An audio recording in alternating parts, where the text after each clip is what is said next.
Dongeng Bahasa Indonesia. Pangeran dengan Mulut Emas.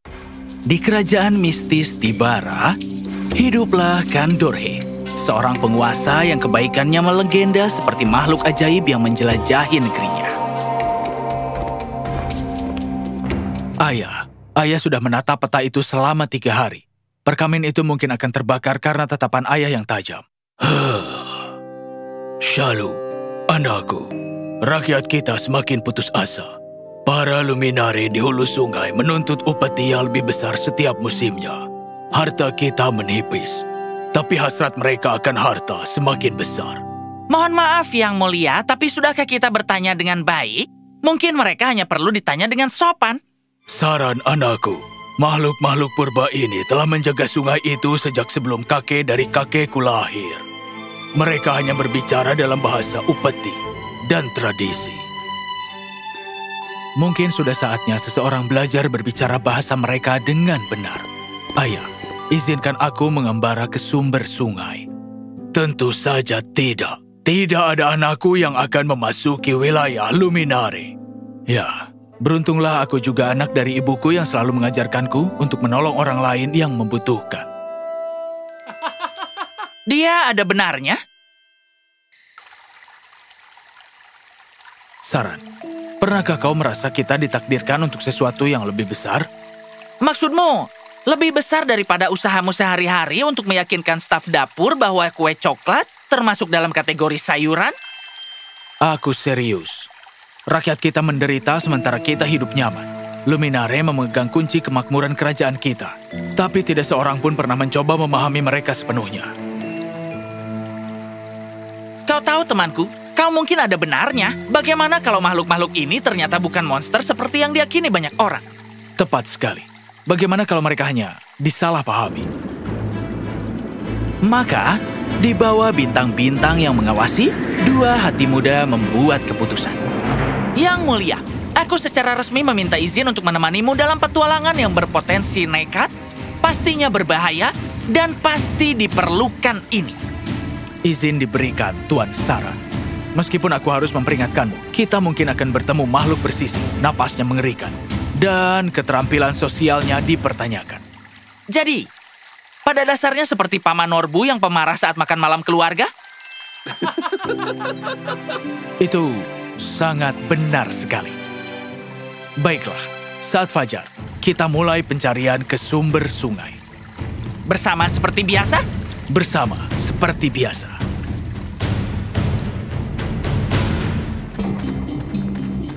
Selama 3 hari, mereka mendaki menuju sumber mistis, tidak membawa senjata, tapi hati yang penuh harapan. Ingatkan aku lagi mengapa kita tidak bisa naik kereta kerajaan ke Jalan Naga Ajaib? Karena, sahabatku, rasa hormat harus diperoleh melalui usaha. Selain itu, lihat. Itu indah sekali. Saudara Viridis, aku mulai lelah dengan permainan penghormatan dan ketakutan yang tiada akhir. Begitu juga aku, Auru. Selama berabad-abad kita menunggu seseorang berbicara dengan ramah. Alih-alih merasa takut kepada kita. Kalau saja mereka tahu bahwa sentuhan sederhana dari cabang pohon ek itu akan membebaskan kita dari mantra pengikat kuno. Dan bayangkanlah kebingungan mereka jika mereka mengetahui anugerah terbesar kita, bahwa orang yang makan bersama dengan saripati emas kita akan berbicara tentang harta karun emas, sedangkan saripati Zamrud akan mengucapkan kata-kata dari batu permata. Mereka ingin dibebaskan? Selama ini Mereka tawanan, bukan tiran. Seperti yang sudah kubilang, mereka disalahpahami secara kriminal.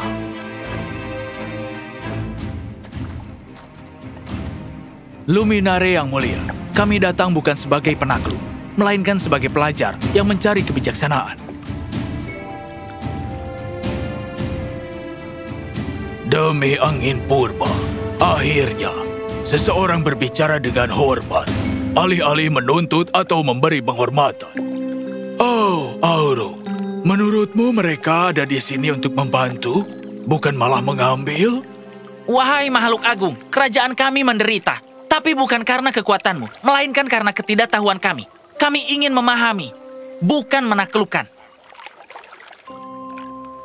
Pangeran muda, karena aku merasakan darah kerajaan di nadimu. Kita telah menjaga sumber suci ini bukan karena pilihan, tapi oleh sihir kuno yang mengikat kita di sini. Sentuhan sederhana dan lembut dari dahan pohon ek yang kau bawa dapat memutuskan ikatan kita dan membebaskan kita untuk kembali ke alam surgawi, tempat kita berada. Itu adalah kehormatan terbesar bagi kami untuk membantumu, Yang Mulia Luminare.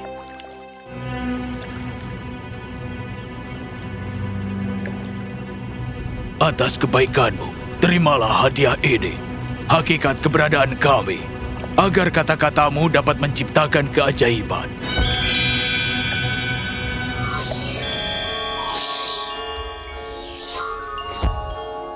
Namun ingatlah anak muda, keajaiban bukan terletak pada harta benda, melainkan pada perkataan. Bicaralah dengan baik, dengan bijaksana, dan harapan yang akan membawa kebaikan. Berbicaralah dengan penuh kasih sayang, karena perkataan punya kekuatan untuk menyembuhkan hati, membangkitkan keberanian, dan mengubah dunia itu sendiri. Maka, para pahlawan kita mempelajari kebenaran besar pertama, bahwa ketika kau sungguh-sungguh mendengarkan dengan hati terbuka, kau pasti akan berhasil saat kekuatan dan ketakutan gagal. Malam itu, saat bintang-bintang kuno menyaksikan keberanian mereka, mereka bersiap menguji hadiah Luminare untuk makan malam. Jadi, kita tinggal taburkan debu zamrud ini ke makanan kita seperti bumbu dapur dan aku mengucapkan kata-kata mutiara? Mungkin Luminare mengatakan bahwa sihir merespons kebijaksanaan dan kebaikan. Ya, itu anti klimaks. Mungkin kita perlu mendapatkan buku panduan yang tepat. Tunggu, saran. Viridis bilang perkataan punya kekuatan untuk menyembuhkan dan menginspirasi. Biar ku coba. Aku harap emas dapat membantu menyembuhkan hati ayahku yang khawatir dan mengembalikan harapan bagi rakyat kita. Oh, astaga, ini berhasil. Aku harap Zamrud mendatangkan kesejahteraan dan kebahagiaan bagi setiap keluarga di kerajaan kita yang telah berkorban demi orang lain.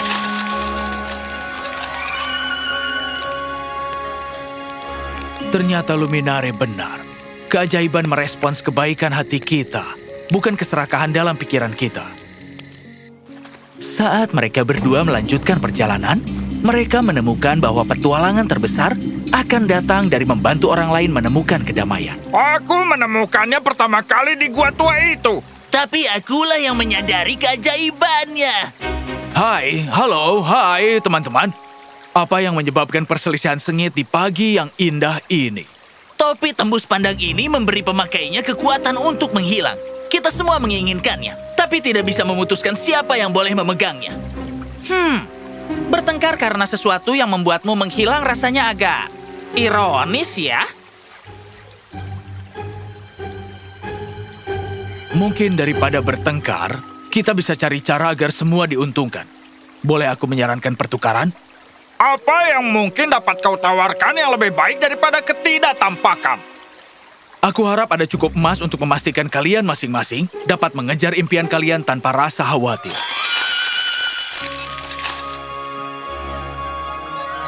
Luar biasa. Dengan emas ini, akhirnya aku bisa membuka toko roti. Dan aku bisa membeli obat untuk desaku.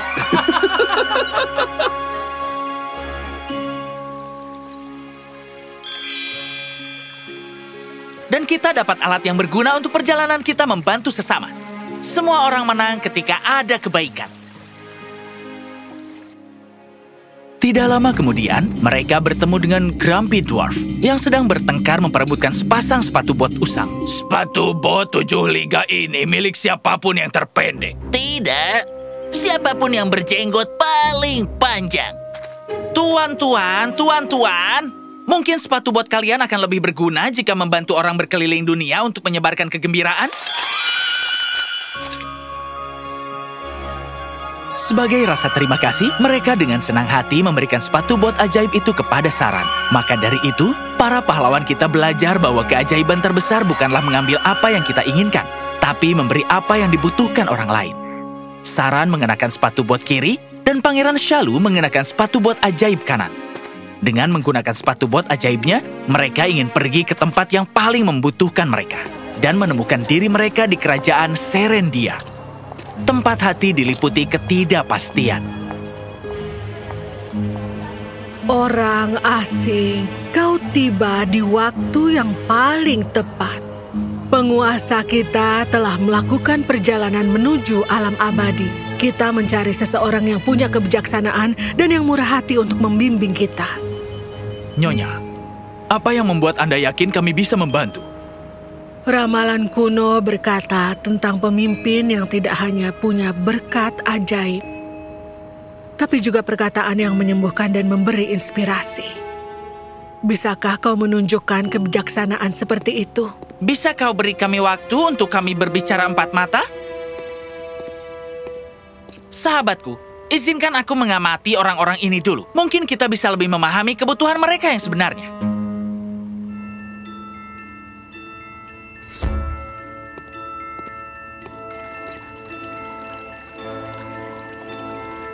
Gadis ini, dia melayani orang lain dengan hati yang sama seperti Shalu. Wanita muda di sana, dia punya kebijaksanaan untuk mengetahui siapa yang paling membutuhkan bantuan. Rakyat Serendia, aku ingin emas yang cukup untuk memastikan tidak ada anak di kerajaan kalian yang kelaparan, dan tidak ada orang tua yang merasa dilupakan.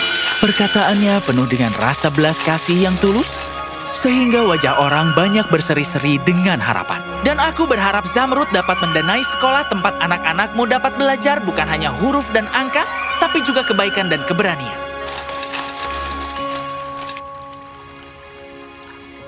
Dan kau, gadis yang baik hati, mohon bantu kami mendistribusikan hadiah-hadiah ini kepada mereka yang membutuhkan. Perkataanmu membawa keajaiban melebihi harta karun. Itu menyembuhkan keputusasaan dan membangkitkan mimpi. Hidup Raja Shalu! Hidup penasihat Agung Saran! Maka, dua sahabat yang bertekad membebaskan raja mereka yang penuh masalah, kini memerintah Serendia dengan bijaksana. Mereka sering kembali mengunjungi orang tua Raja Shalu di Tibara, berbagi kegembiraan dan kemakmuran mereka di antara dua kerajaan yang disatukan oleh cinta.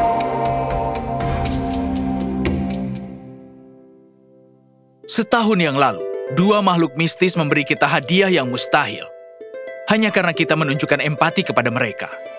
Keduanya telah mengatakan maksud dan tujuan mereka sejak mereka pertama datang ke Serendia.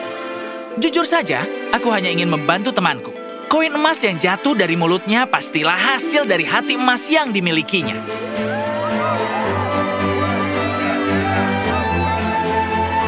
Raja muda, kau telah mempelajari kebenaran terbesar dari semuanya, bahwa perkataan yang diucapkan dengan cinta lebih kuat daripada sihir apapun. Kau membebaskan kami dari penjara, tapi yang lebih penting, kau membebaskan rakyatmu dari keputusasaan.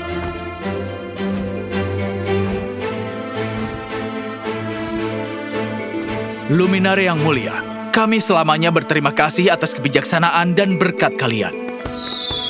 Jadi, dari kearifan cerita rakyat kuno ini, kita belajar bahwa harta yang sesungguhnya bukanlah emas dan zamrud yang mengalir dari bibir kalian, tapi dari kebahagiaan yang dibawa perkataanmu kepada orang lain.